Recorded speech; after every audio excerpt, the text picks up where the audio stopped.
Hi there, it's Sasia. In IELTS Speaking, you're often asked if you agree or disagree with something. And saying, yes I do, or yes I agree, no I don't, is just such a basic way to do so. What's more, English learners may sound rude when they give their opinion without realizing it. For this video, I've prepared a variety of English phrases that will help you express your opinion in a natural and polite way. The sponsor of today's video is Cambly, an online learning platform that allows you to practice your English with native speakers at any time of the day or night. It's a great place to improve your IELTS speaking and listening skills. And I have a special discount for you in the description. And now, let's get started! Before I give you all the phrases, let me explain why you may sound rude without even knowing it. In English, people don't speak directly.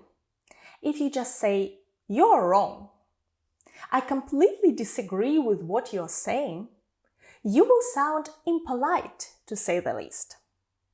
So I'm going to give you phrases that will help you to soften your language and make it sound more natural. And we're going to split them into 3 categories: disagree, neither agree nor disagree, and agree.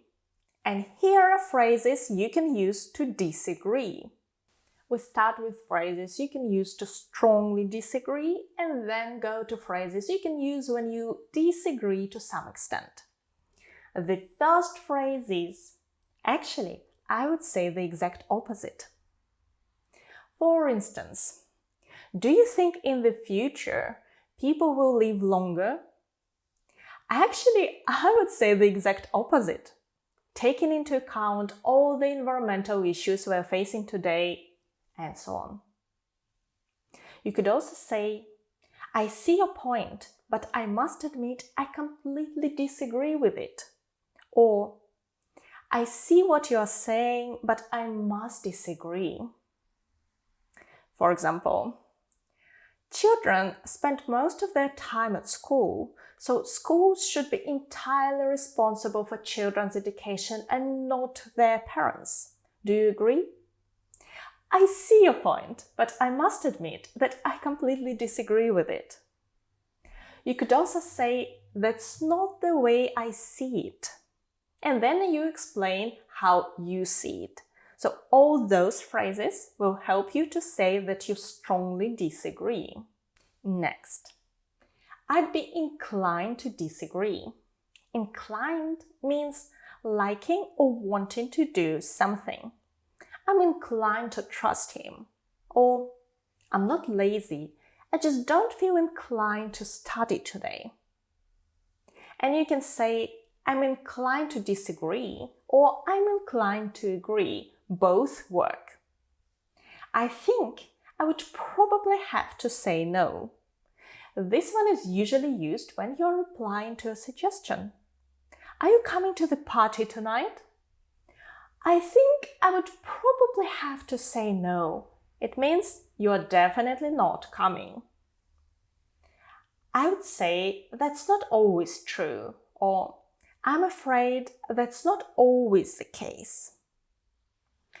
Do you think children follow the example of their parents?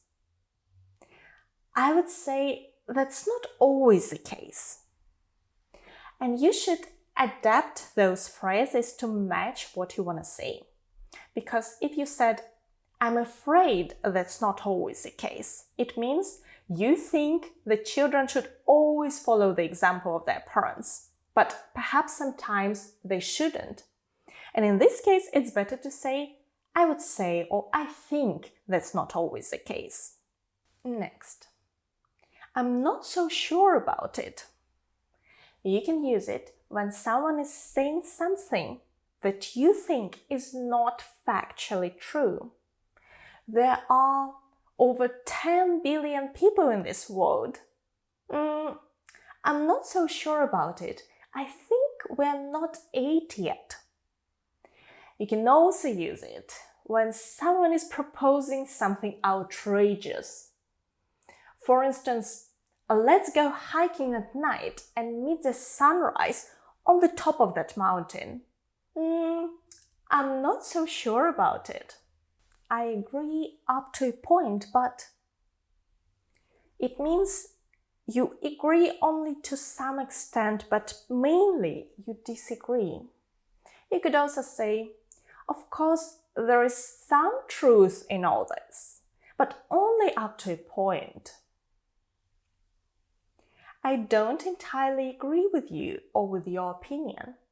Entirely means completely. If you don't entirely agree, it means you disagree. There are some other phrases you might have heard, such as no way or you're out of your mind. Those are very strong and very informal. Don't use them in IELTS speaking. And the phrase you are wrong is just so impolite. Don't use it either. Each phrase has its own subtleties and you should learn how to use them before your exam. I think Cambly is a great place to practice your speaking skills with a native speaker. You can choose a teacher you like or book lessons with different teachers and get used to different accents. You can suggest your own topics or take their IELTS speaking lessons or even a mock speaking test.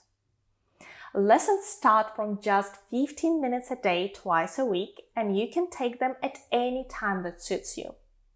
I get asked about why we don't provide individual tuition ourselves. Well, we would never be able to offer it at Cambly's prices. And I have a special discount for you as well. All the information and links are in the description box below. Please check them out. Now, what can you say when you're not sure if you agree or disagree? The first phrase is, actually, I think it depends on the situation, country, person, or whatever it depends on. It's hard to say. On the one hand, and on the other hand, would you change your job in the future? It's hard to say. On the one hand, I'd like to find a job that pays more, but on the other hand, I enjoy what I'm doing at the moment. Next, I agree that, but I think or I don't think that. And usually we say what we agree with first and then what we disagree with. For instance, do you think it's important to find a high-paid job? Well, I agree that the job should pay the bills, but I think having a rewarding career gives more satisfaction in the long run. Now I'm going to show you some phrases you can use to agree, starting from milder and going to stronger phrases. You can say, to some extent, yes. Would you say you're a calm person? To some extent, yes. I usually don't fly off the handle at the slightest thing. I require something a little bit more serious. And to fly off the handle means to react in a really angry way. So ideally, you shouldn't fly off the handle at all. I suppose so, and I guess so. These are very common phrases. I'm inclined to agree with you. We started, I'm inclined to disagree, and now you can say, I'm inclined to agree. I think you're right, or that's a good point. Those phrases are really universal. You can use them in many situations. Instead of just saying yes, you can say absolutely, definitely, exactly.